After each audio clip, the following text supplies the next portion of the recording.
Sir, माझ्याविरुद्ध खोटी केस दाखल झालेली आहे. कशी खोटी केस दाखल झाली? तिच्याकडे काही पुरावे पण नाहीत. मग माझ्याविरुद्ध खोटी केस दाखल करून घेताना कोर्ट काहीच बघत नाही का?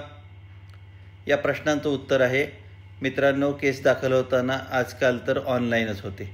पूर्वी पण ऑफलाईन होताना क्लार्क लोकांकडे दाखल व्हायची. डायरेक्ट कोर्टाच्या घरी जाऊन किंवा कोर्टाच्या समोर जाऊन दाखल होत नाही. आणि मग कोर्टाने पुरावे बघणार, मग सगळं करणार. यासाठीच केस चालते की पुरावे पाहून आपलं उत्तर देण्यासाठी. त्यामुळे केस तुम्ही कोणाच्याही विरुद्ध, अगदी ट्रम्प विरुद्ध दाखल केली तरी दाखल होईल. त्यासाठी कोणतंही बंधन नाही की आपण कुणाविरुद्ध कशी केस दाखल करायची. ज्याला आपल्याला वाटतं की आपल्या विरुद्ध अन्याय झालाय तो दाखल करू शकतो. कोर्ट म्हणतं जो आमच्याकडे पहिल्यांदा येईल तो पीडित. मग जर तुम्ही मागे राहत असाल तर कोर्टाची किंवा आमची चूक नाही. तुम्ही पीडित आहात, तुम्हाला त्रास झालेला आहे, तुम्ही पहिली केस करा. तिच्यावर DV केस करा, बाकीच्या केसेस करा. तुम्हाला कोणी रोखले? त्याला पुरावा लागत नाही.